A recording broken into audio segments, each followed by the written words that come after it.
Pemirsa,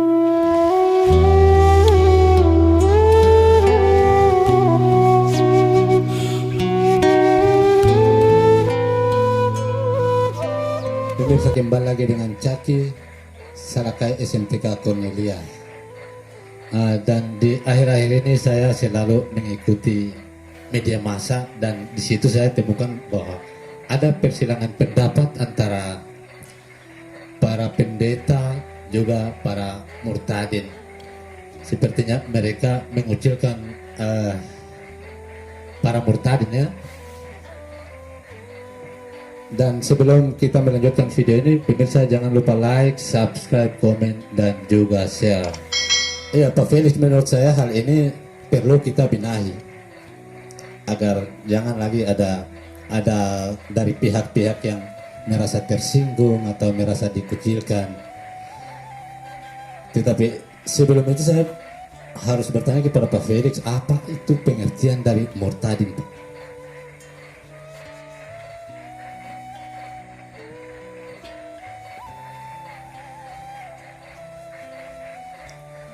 Ya, shalom, salam sejahtera, assalamualaikum warahmatullahi wabarakatuh. Kepada pemirsa Caki Salakai SMTK Cornelia dimanapun Anda berada, kiranya sehat-sehat selalu dan Tuhan Yesus memberkati Anda semua. Jadi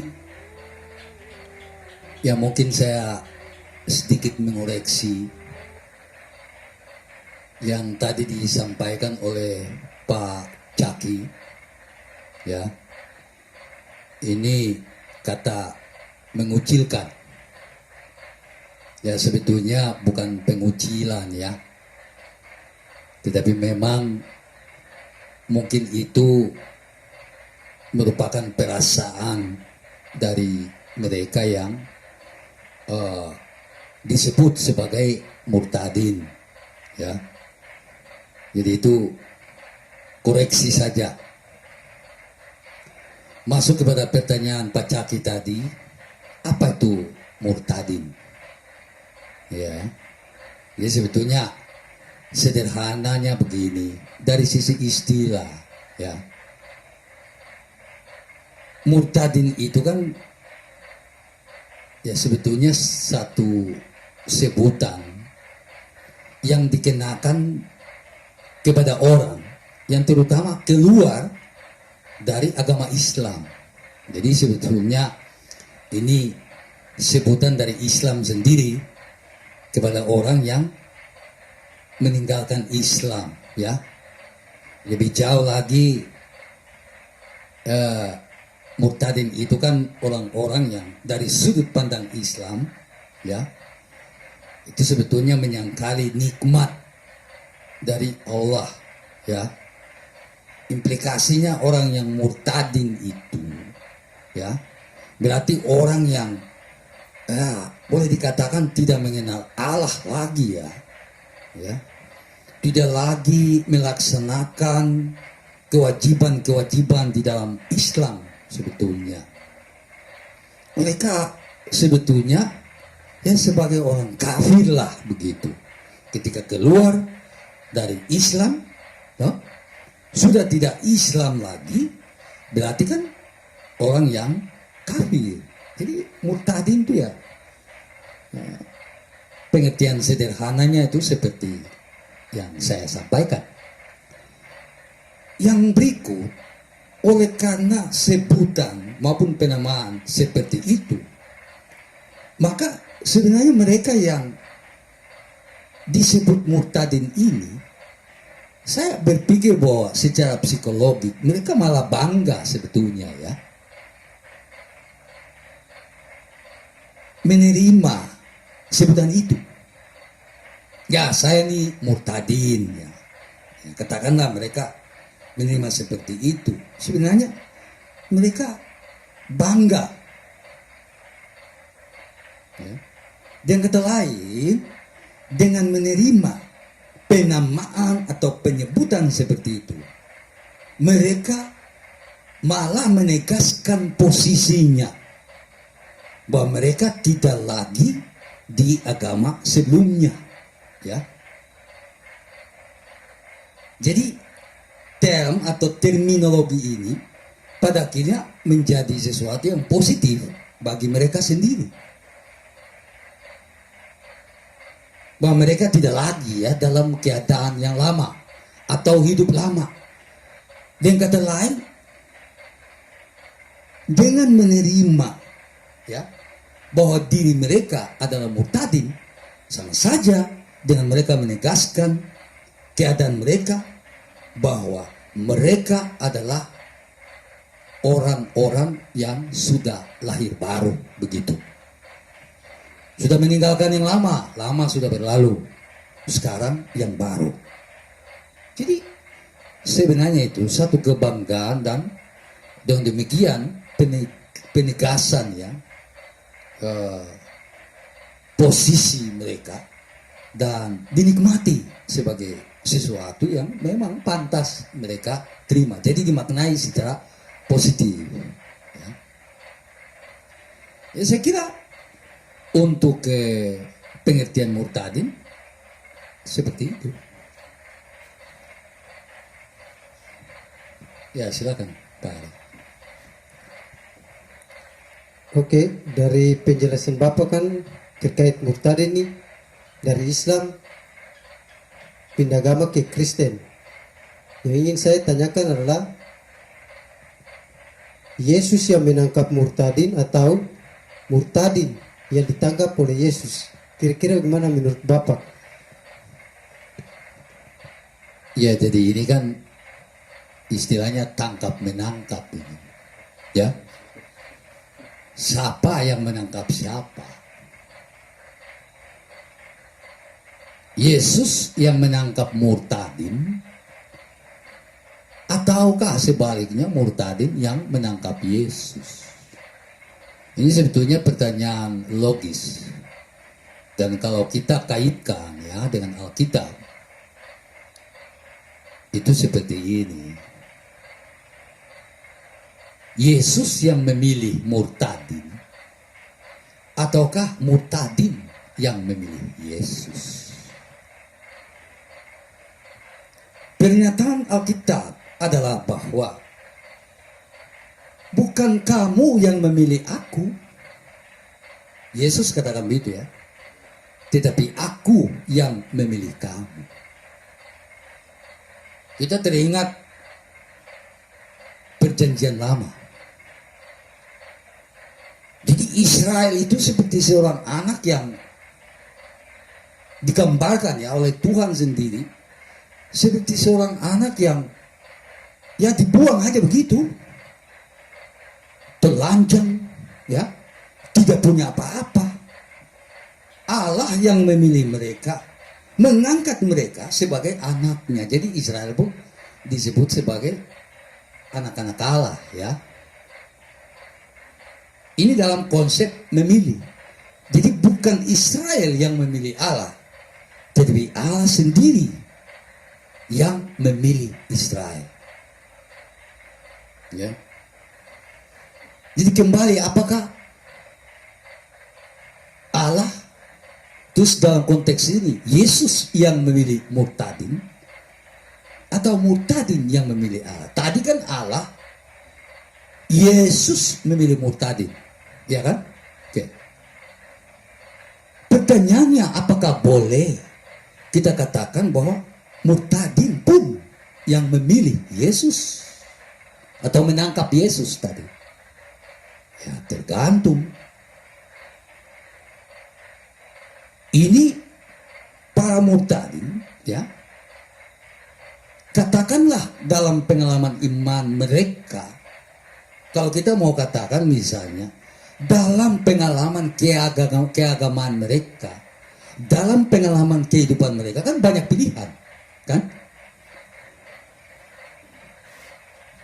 Ya kita boleh bilang dalam pengakuan iman kita bahwa Allah itu hanya satu tunggal belaka, ya. Tapi kalau saudara lihat dalam realitas kehidupan dunia ini, ada banyak Tuhan. Ya Tuhan ini kan God. Ada yang mengatakan itu kan dewa, iya kan? Tuhan, dewa. Lalu saudara lihat, contoh di Indonesia ada agama Islam, tak?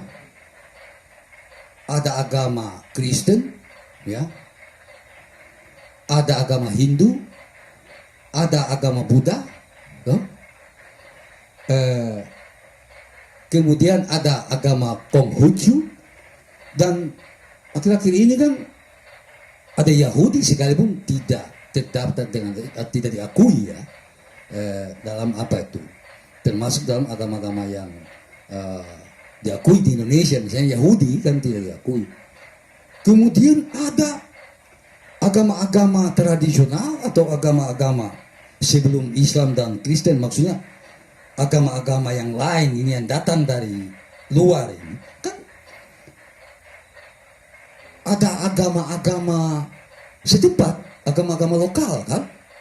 Kalau kita hitung berdasarkan agama dan mengatakan bahwa setiap agama punya Tuhan masing-masing, maka saudara hitung ada berapa banyak Tuhan, ya kan?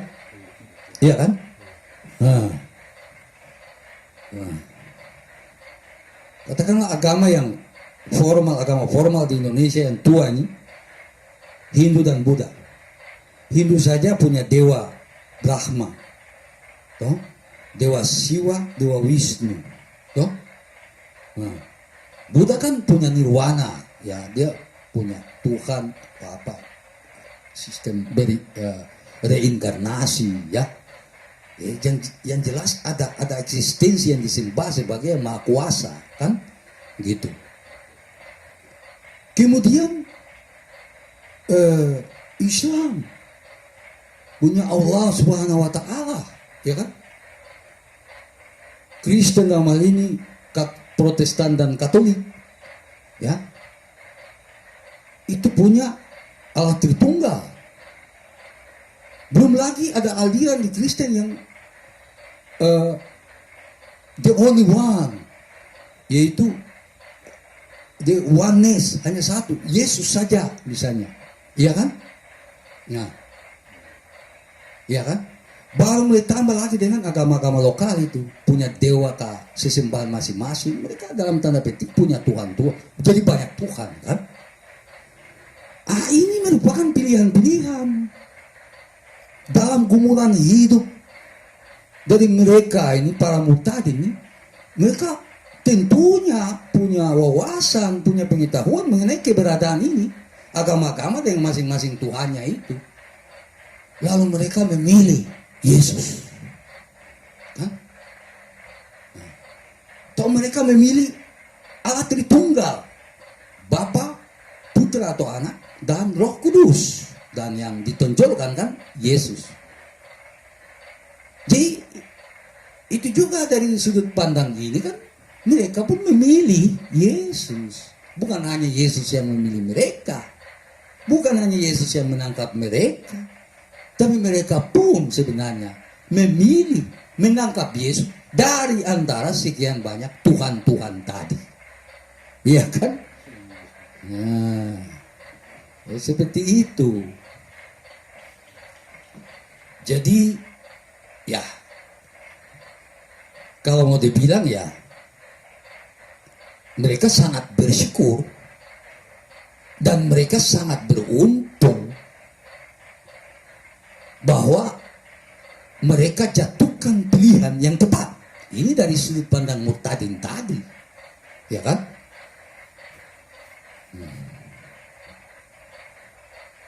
Bisa dari sudut pandang lain, misalnya dari agama sebelumnya, ya, pasti dibilang wah itu salah, iya kan? Tidak tepat, bukan lagi keliru, tapi salah, malah dikatakan murtad, kan? Ya, jadi kembali lagi, Yesus memilih mereka, dan sebaliknya mereka pun yang memilih Yesus. Oke. Ya, saya masih punya pertanyaan Pak. dari setiap penjelasan tadi, mau tanyakan kepada Pak Felix bahwa sebagai seorang murtadin etikanya harus bagaimana, Pak?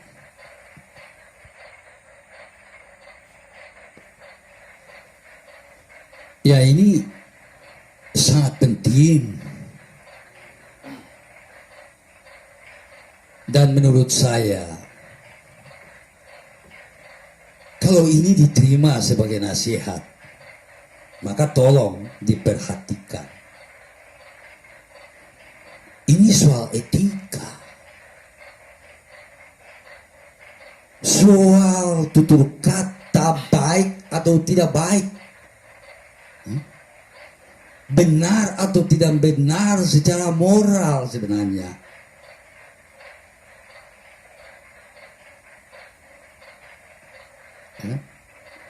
Ada satu lagu, berapa puluh tahun lalu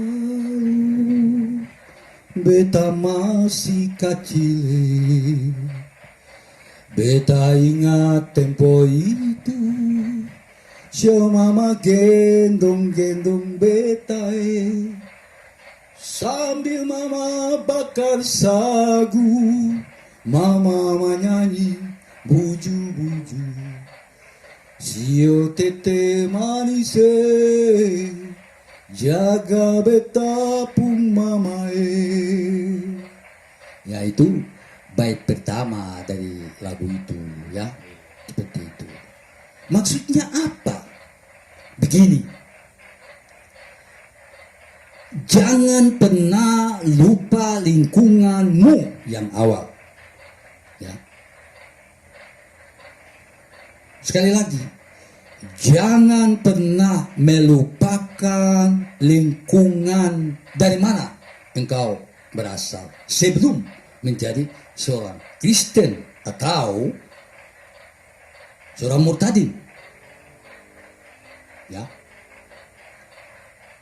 Lingkungan itu apa? Selalu dikatakan bahwa individu itu dibentuk oleh lingkungan. Ya. Seseorang adalah hasil produksi daripada lingkungannya. Lingkungan itu apa? Bukan hanya halaman rumah, bukan hanya rumah itu, tetapi di dalam rumah itu ada seorang ayah, ada seorang ibu, ada adik, ada kakakmu, ya, yang membesarkan Anda secara fisik, secara mental, maupun secara intelektual. Ya. Mungkin di antara Anda yang murtadin ini, ya, punya orang tua yang sederhana secara ekonomi, ya kan? Dia mungkin menggendong Anda untuk, ya, sambil menjual makanan ringan atau sesuatu, ya, berjalan ke sana kemari mencari pekerjaan untuk menghidupi rumah tangga, menghidupi Anda diantaranya, ya kan? Ayah ibu Anda itu, ya. Kakak Anda mungkin menggendong Anda. Jadi Anda harus menghayati itu. Anda saat ini menjadi orang Kristen atau menjadi seorang murtadin yang Anda terima dengan bangga itu, ya, yang Anda datangi dengan bangga itu. Tidak mungkin hal itu terjadi kalau Anda tidak pernah berada di lingkungan Anda sebelumnya, ya, dipelihara, dikandung selama 9 bulan normal seperti itu, dilahirkan, dibesarkan, ya. Orang tua itu mungkin menderita memelihara, membesarkan Anda. Anda harus sungguh-sungguh menghargai itu, ya. Jangan seperti contoh, saya mohon maaf, tapi saya karena mengikuti juga YouTube, ya. video YouTube. Ya saya sebut saja Pak Yahya Waloni itu. Ya.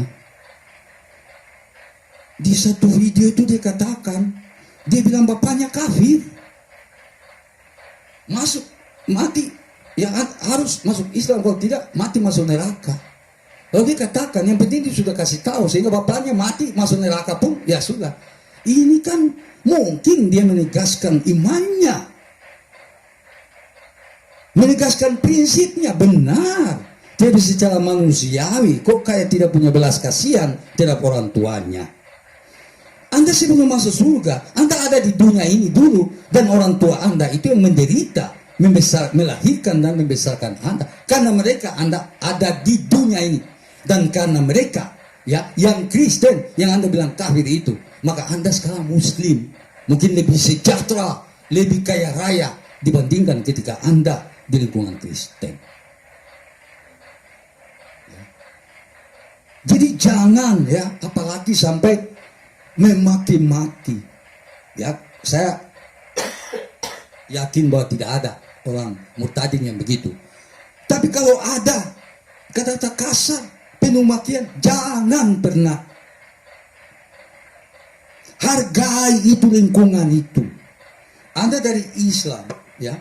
Anda dulu pernah Muslim. Anda dibesarkan oleh nilai-nilai Islam itu, jadi bukan bapak, mama, saudara saja.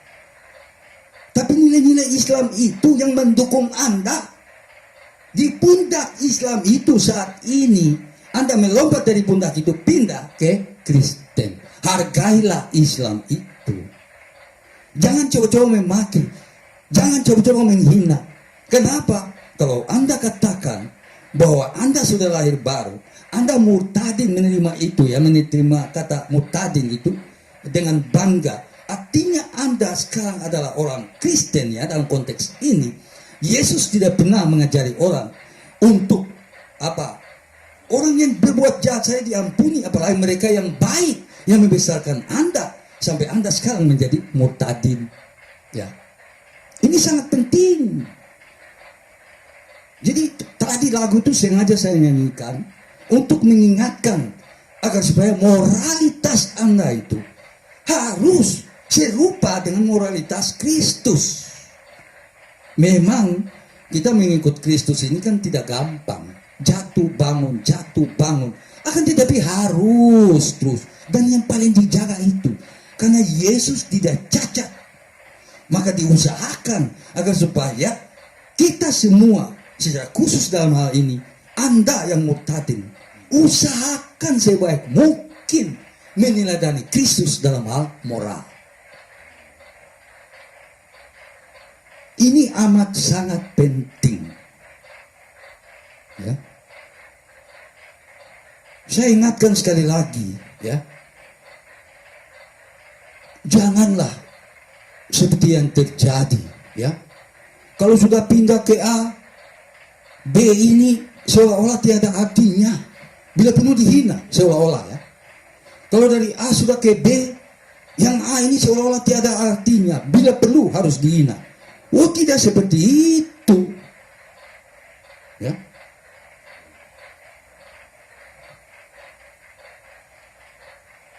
Jadi kekafiran itu apa sih sebenarnya?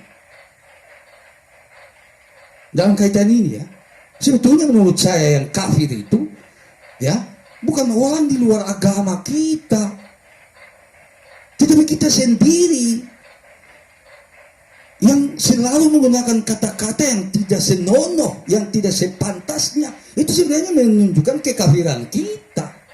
Sekalipun 1000 kali kita tanam kuku, tanam kaki di dalam agama kita, tapi kalau kita masih begitu, maka menurut saya itulah kekafiran. Apalagi di dalam Kristen, Yesus mengatakan apa? Ya, jangan pernah mengatakan orang lain kafir. Jangan pernah mengatakan orang lain jahil. Yesus melarang itu sama sekali. Ya. Nah, ini unsur kekafiran ini, yakni penghinaan kembali kepada agama semula, itu tidak boleh. Ya boleh. Kita harus bermartabat, punya nilai kemanusiaan yang kalau sejati, sama seperti Kristus, ya, yang mengosongkan dirinya, ya, yang kepenuhannya sebagai Allah itu ternyata mengosongkan diri menjadi sama dengan manusia dan konsisten dalam moral kemanusiaannya itu, tidak bercatat, tidak bercelah. Itu.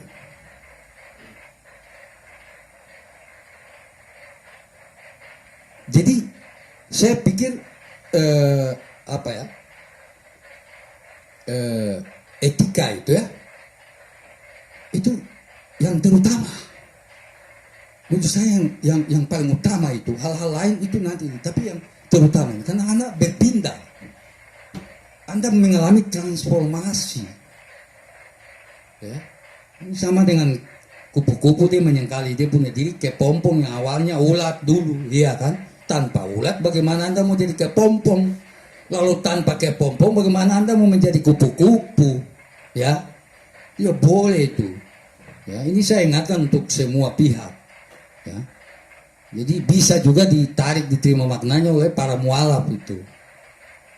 Anda ketika berpindah ke Islam, betapapun dalam perspektif Anda, Kristen itu bagaimanapun juga jangan. Sebab di atas pundak dialah Anda berdiri dan sekarang melompat ke atas pundak yang lain, yaitu Islam. Ini untuk para mualaf. Para murtadin ya seperti tadi. Oke, saya kira pertanyaan itu saya jawabnya begitu ya.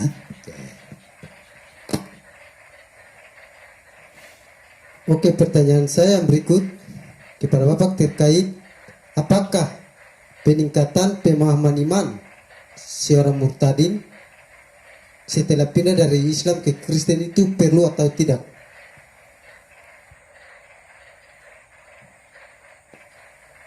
Baik Pak Ari, jadi sebetulnya kita masuk pada persoalan ini.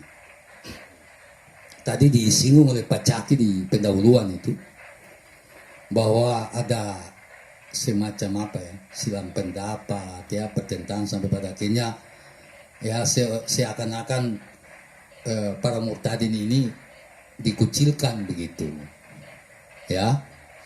Ya karena kalau kita ikuti misalnya dari MYM ya, sebagaimana video klarifikasinya, bahwa sebetulnya dia bermaksud untuk melihat bagaimana ya substansi daripada pengalaman iman ya, perjumpaan para murtadin ini dengan Yesus itu sebetulnya itu betul benar atau tidak benar. Benar dalam arti begini, apakah memang itu mereka mengalami sungguh-sungguh ataukah bagaimana, sehingga sebenarnya Pak MYM itu dia bermaksud bahwa setiap murtadin harus ya setelah mereka menerima Kristus, ditangkap oleh Kristus ya, atau mereka menangkap Kristus itu ya, maksudnya mereka memilih Kristus itu harus diikuti dengan semacam pendidikan ya, peningkatan pemahaman iman atau pengetahuan iman itu seperti itu. Cuma mungkin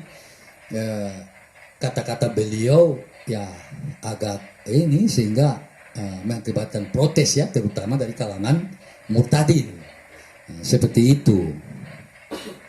Jadi memang ini sangat penting, bukan penting lagi, ini satu kewajiban ya. Saya mau katakan dari sisi waktu ya, ini para murtadin ini boleh digolongkan sebagai bayi, ya kan? Dia ini bayi, mereka ini bayi baru menjadi Kristen, itu maksudnya. Ya, dibandingkan dengan orang yang sudah Kristen ya, entah KTP atau non KTP, yang lahir bahkan dalam kandungan saja sudah Kristen ya. Dibandingkan dengan murtadin apalagi baru 1-2 hari ya, 2-3 bulan. Ini kan murtadin ini boleh dibilang sebagai bayi. Ini memang perlu penguatan Antara lain dengan cara itu peningkatan pemahaman atau pengetahuan iman. Nah, sampai di sini kita lihat, karena ada itu kalau kita lihat mengikuti perkembangan ada disinggung juga mengenai Tritunggal. Sehingga ada murtadin yang mengatakan andaikan awalnya ya, mereka harus diajari atau berkenalan dengan Tritunggal, pasti mereka tidak Kristen. Ya. Maka mengenai hal ini saya mau katakan, tadi saya bilang bahwa itu mereka ini dianggap bayi dalam tanda petik. Bayi itu kalau kita di Papua ini kan makan sagu ya. Kalau kita orang makan sagu di Maluku ya, itu makan sagu. Kamu lihat sagu yang keluar dari pohonnya, kemudian dijemur sampai dia keras betul, ya kan? Cocok kah? Sagu ini seseorang baru lahir masih sebagai bayi, balita, masih bayi, lalu dikasih sagu, dia bisa makan tidak? Tidak bisa kan? Dia harus dikasih apa yang benar? ASI atau susu. Nah, susu ibu atau susu kaleng? Susu, iya kan? Baru kemudian bubur, mau dalam bentuk apa yang ini ataukah bubur dari beras ini, ya? Selanjutnya nasi. Baru selanjutnya giginya sudah tumbuh, sudah kuat, kasih sagu ke sana. Apalagi ditambah dengan kuah. Kuah ikan kuning, kuah kuning maksudnya. Wah, bukan main enaknya itu ya kalau disantap kan. Nah, itu dia sudah dewasa. Nah, jadi begini, saya mau sampaikan. Perjumpaan mereka dengan Yesus itu suatu pengalaman. Akan tetapi pengalaman itu kan harus diuji juga terus menerus. Ya. Karena memang kita tidak bisa menyangkal di dalam dunia ini, mau berbicara aspek apa ataupun dimensi apapun, ada kepalsuan di sana juga. Sehingga hati-hati. Kan? Orang Kristen kan diajari harus hati-hati dengan nabi palsu. Ya. Pokoknya harus hati-hati dengan segala macam yang palsu-palsu nih, yang tidak asli, yang tidak sejati. Termasuk juga penglihatan itu. Apakah sejati atau tidak? Apakah itu hanya kondisi psikologis saja? Ataukah memang perjumpaan sejati? Mengenai kesejatian, saya mau ingatkan juga kepada para pendeta yang sudah, ya boleh dibilang nih, konvensional, ortodoks ini. Yang selalu memang menekankan pengetahuan, teologi. Sebenarnya bukan terlalu menekankan sih, tetapi memang itu merupakan prinsip, karena itu merupakan bagian dari proses penumbuhan iman Kristen sebenarnya. Pembelajaran penting, makanya dikenal katekisasi, ya, termasuk pendidikan agama Kristen di sekolah-sekolah, ya kan, katekisasi di jemaat, ya kan. Ini sebenarnya proses pendidikan.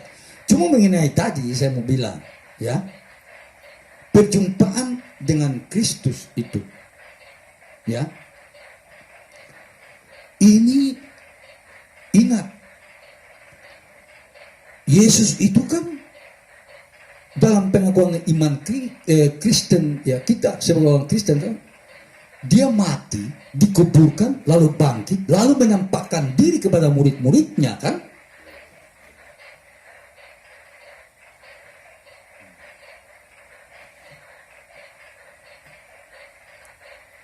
Dia naik ke surga.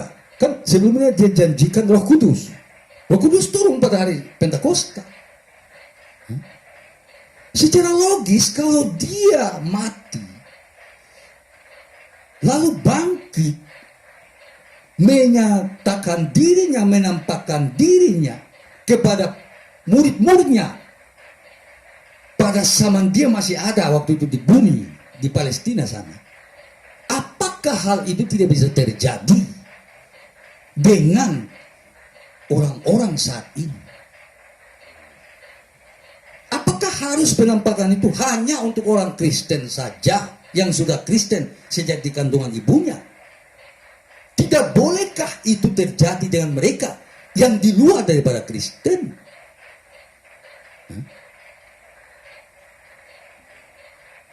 Iya kan? Kita teringat siapa itu dengan yang berjalan ke Emmaus itu. Ada 2 orang kan?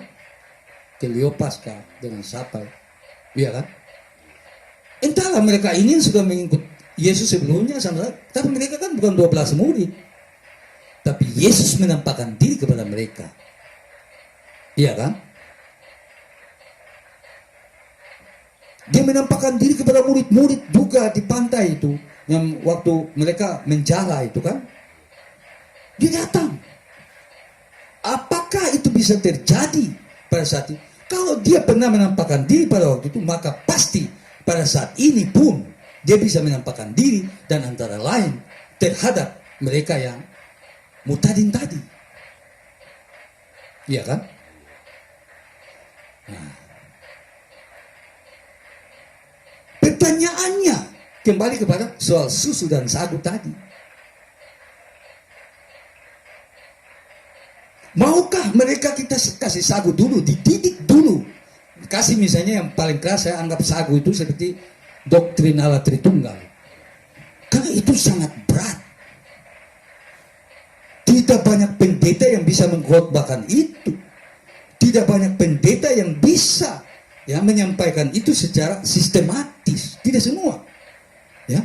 Karena dia terkait dengan pemahaman biblika, perjanjian lama, perjanjian baru, terkait dengan bahasa asli, Ibrani, bahasa Yunani, biblika, kemudian dibangunlah dogmatika. Ini yang masuk sampai kepada soal Allah Tritunggal tadi, Jadi teologi Allah berbicara tentang Allah, pengajaran tentang Allah. Kemudian kristologi berbicara tentang Yesus Kristus itu, Kemudian pneumatologi, berbicara tentang Roh Kudus. Kemudian berbicara tentang apa? Eklesiologi, Kemudian berbicara tentang kedatangan Tuhan yang kedua kali. Ini semua dia bercampur. Ini sangat kompleks, Lalu tadi teologi, kristologi, pneumatologi, terakhir Tritunggal, Trinitas. Ini sangat berat. Jadi apakah saat mereka masuk Kristen langsung dikasih dogma Allah Tritunggal itu, yang tadi itu yang saya bilang, disinggung juga dalam perdebatan ini. Sampai ada murtadin yang bilang, andaikan itu yang duluan, mungkin mereka tidak Kristen. Karena dikasih makanan keras tadi. Iya kan?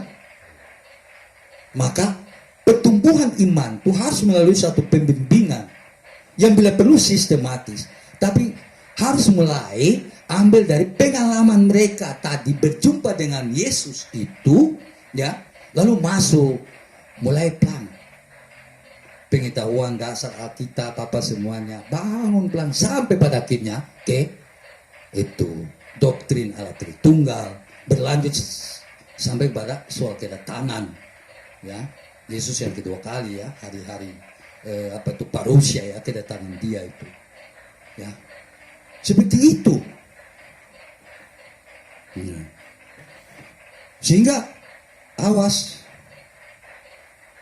jangan sampai murtadin itu dituntut, ini bayi ini langsung kamu makan sagu, ini bahaya, dia bisa tersangkut atau gitu dia bisa mati lapar gara-gara kamu tinggal kasih sagu, tidak kasih susu, tidak pelan-pelan kan. Jadi itu makanan tuh harus untuk pertumbuhan mereka, kan. Lalu pengalaman. Jadi kita katakan saja bahwa tadi itu kan penumbuhan iman dan pertumbuhan iman para murtadin ini adalah merupakan salah satu adalah proses teologi. Yaitu bagaimana mereka punya pengetahuan itu. Kemudian memang mereka harus didorong untuk selalu mengalami Kristus Yesus dalam hidup mereka. Satu kebiasaan yang menurut saya, atau mungkin cenderung menjadi kebiasaan, orang selalu mau mengalami mujizat terus, penglihatan terus. Saya ingatkan, mujizat itu sebenarnya satu peringatan agar supaya orang itu bertobat. Begitu juga penglihatan itu sebenarnya satu peringatan supaya orang itu bertobat. Yang tadi hidup dalam keadaan yang daging, hidup lama, harus hidup baru. Dan tidak selalu hal-hal itu akan terjadi dalam perjalanan hidup. Bisa saja para murtadin merasakan, iya, lu saya kok sekarang tidak ya. Bisa. Kayak semacam satu kekosongan begitu, karena tidak ada tanda-tanda apa begitu yang supranatural. Apakah tidak ada? Ada. Tetapi Yesus tidak selalu harus melakukan itu, karena tadi tujuan daripada mujizat, tujuan daripada penampakan hal-hal yang supranatural adalah supaya bertobat dan berubah. Itu sebenarnya. Sehingga kalau sudah satu kali cukup, kembangkan, ya kan? Tingkatkan, alami dari sisi-sisi tertentu. Tidak selalu hal itu terjadi terus menerus. Tidak harus bahwa itu. Kalau Yesus mau lakukan itu, yaitu kehendak bebas Yesus. Dan Anda sebagai yang menerima itu kan harus bersyukur bahwa ya saya bersyukur karena mengalami itu. Tidak bisa katakan bahwa tidak harus hal itu selalu terjadi dalam kehidupan Anda. Sehingga apa? Kita lebih bersyukur tentang tanda-tanda heran yang terjadi senantiasa dalam kehidupan kita. Bahwa kita selalu hidup.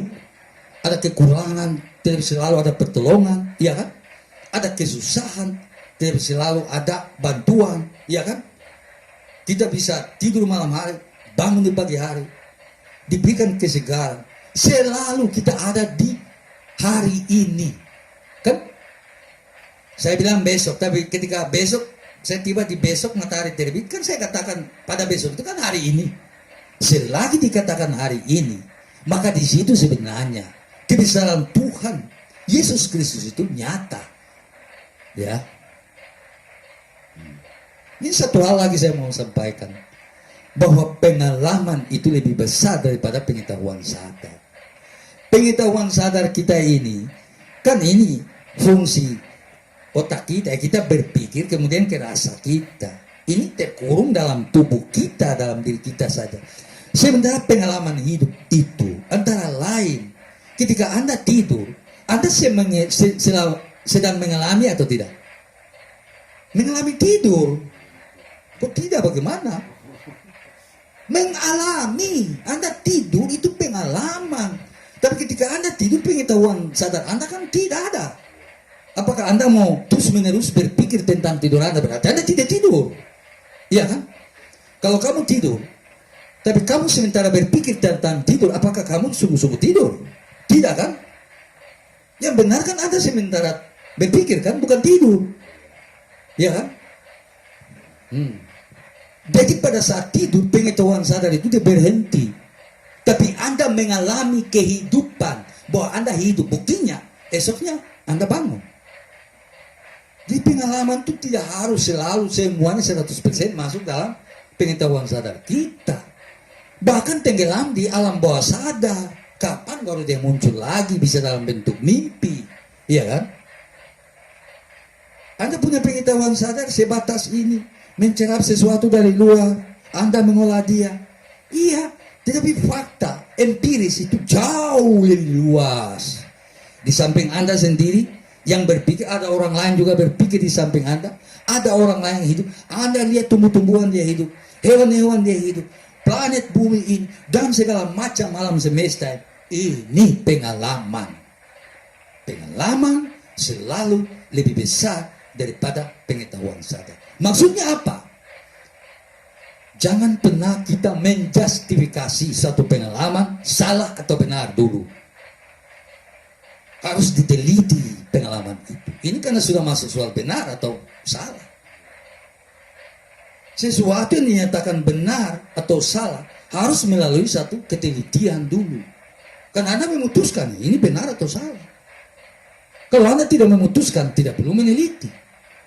Tapi kalau berani menjustifikasi, harus dimulai dengan proses penelitian.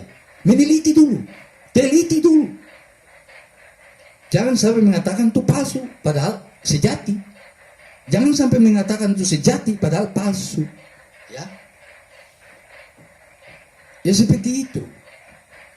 Ya, saya kira begitu. Ya Pak, ini masih ada pertanyaan dari saya. Dari situ penjelasan tadi saya ikuti, maka saya harus bertanya apa sih yang sebenarnya seharusnya murtadin kerja.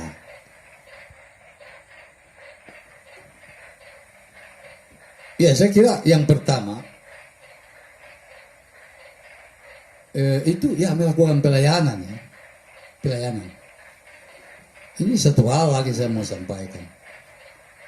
Kebanyakan orang baru itu sangat bersemangat.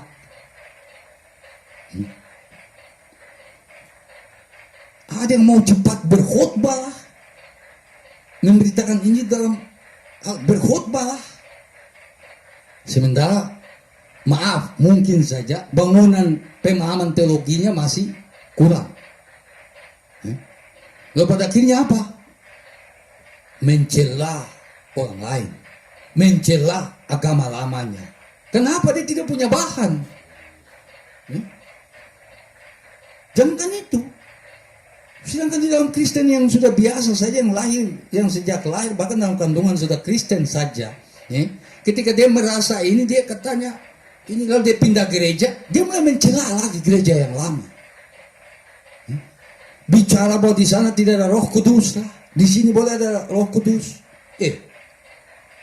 Ini karena apa? Soal pengetahuan teologi dan etika tadi. Dan pendidikan Kristen itu, etika ini pun harus dibangun. Dan kalau orang yang berpindah gereja lalu dia mulai ngata-ngatain gereja lamanya atau komunitas lamanya, wah ini orang ini moralnya bagaimana? Iya kan? Jadi dia harus melakukan pelayanan, pemberitaan. Tetapi untuk itulah dia harus memang melakukan itu, mengikuti peningkatan pemahaman iman tadi. Iya kan? Yang berikut adalah pelayanan diakonal.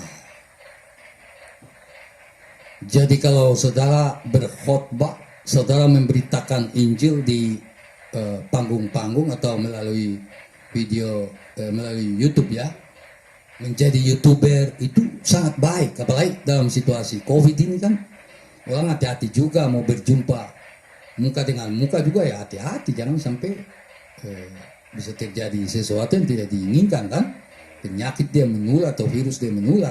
Jadi istilah pemerintah bilang apa? Kerja dari rumah. Ya sudahlah, lakukan pelayanan penginjilan dari rumah ya, menyampaikan firman ya, seperti itu memang harus dilakukan.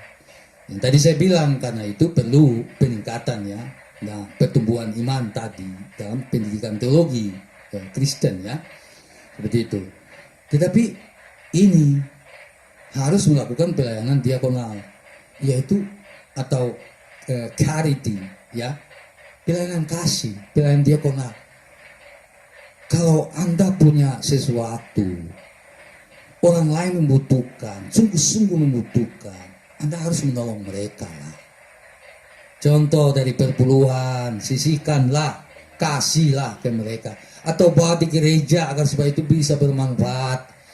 Entah itu bisa dipakai untuk apa, memberikan apa, dukungan bagi para pelayan ya, hamba-hamba Tuhan di mana-mana, baik di jemaat maupun di daerah-daerah pekabaran Injil.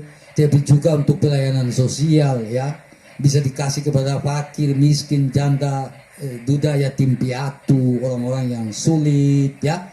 Dan bisa juga merogoh dari saku Anda, kasihlah ya, kumpul pakaian di mana untuk kasih untuk orang lain, makanan atau apa ya. Jadi ini harus, jangan setelah jadi Kristen ya, atau jadi murtadin. Ingat, murtadin dan Kristen itu beda, tetapi nama itu kan sudah melekat pada Anda dan Anda bangga dengan itu ya. Ini saya menyenggol lagi nih debater sini, kan dia kritik sekali, tidak boleh Anda bangga dengan nama murtadin itu. Pilihannya itu kan tidak baik ya menurut dia. Tapi ya sudahlah, Anda kan menerima itu dengan bangga. Kami orang Kristen itu kira pasti bangga juga dengan Anda. Ya, oke.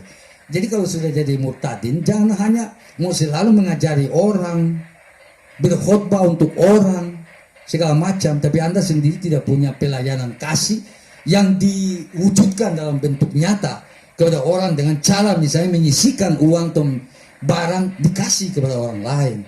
Hah? Karena begini, kita bilang apa? Bukan orang yang berseru-seru kepadaku, Tuhan, Tuhan, yang masuk ke dalam kerajaan surga, tetapi dia atau mereka yang melakukan kehendak Bapakku yang di surga. Yaitu apa? Lanjut. Jadi jangan orang ketika ini seperti Ustadz apa kain nama itu sembarang mengutip, itu keliru saudara Ustadz kain nama. Saya salut kepada Anda, tetapi Anda jangan mengutip pendal-pendal begitu, sebab ada sambungannya. Iya kan? Ada pertanyaan pada waktu itu, siapakah orang-orang miskin ini? Siapakah yang dipenjara? Dipenjara. Yesus berkata apa? Ini mereka ini. Iya kan? Kapan aku melihat engkau lapar? Kapan kami melihat engkau telanjang? Iya kan? Yesus menjawab, ini orang-orang ini yang telanjang ini, yang dipenjara ini, yang sakit ini, yang setengah mati ini. Kalau kamu sudah melayani mereka, menjawab kebutuhan mereka, kan sama saja kamu sudah melayani aku. Iya kan? Jadi jangan pelayanan sebatas itu. Hanya berita-berita saja. Anda harus punya tanggung jawab yang pasti. Ya, kita artikan saya secara sekuler. Punya tanggung jawab sosial kemasyarakatan. Di mana Anda ada. Anda bukan hanya memberitakan firman, lalu tidak, tapi layani mereka dengan sesuatu yang konkret, yang penting dan baik bagi kehidupan fisik jasmani mereka juga. Seperti itu sangat-sangat penting. Iya kan? Jadi terkait dengan hal ini, saya mau ingatkan untuk yang terakhir, ya. Kalau saudara-saudari murtadin melakukan pelayanan, saya ingatkan sekali, jangan pernah melakukan seperti yang terjadi, bahkan mungkin sampai saat ini masih terjadi, yaitu apa? Mengambil atau menerima domba, ya, bahkan kawanan domba orang lain, gembala yang lain, lalu dicap, ya, jadikan sebagai kawanan dombamu. Maksudnya apa? Kalau orang sudah punya gereja, sudah pernah dibaptis, jangan mereka dibaptis ulang dan jadikan mereka sebagai warga jemaat Anda. Itu tidak baik secara etika. Saudara, 5 dokumen keesaan dan piagam saling mengakui, saling menerima. Kalaupun mau dipindah, tidak perlu dibaptis karena mengakui bahwa baptisan yang terdahulu itu sah, itu baik, itu benar. Lalu sebenarnya boleh misalnya domba atau anggota jemaat dari gereja lain yang datang itu, ya kita katakan domba. Dia datang mungkin karena problema hidupnya.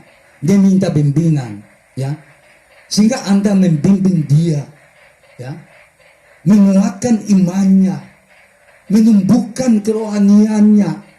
Tapi Anda harus sarankan, hei, saudara, kamu segera kembali ke gereja kamu. Kalau kamu mau datang ke sini, mintalah dengan baik-baik dari gembalamu atau pendetamu, ya, bukan langsung terima begitu saja, dibaptis. Wah, ini mungkin agak kasar, tapi saya perlu katakan dalam tanda petik, ya, jangan menjadi pencuri-pencuri. Ingat,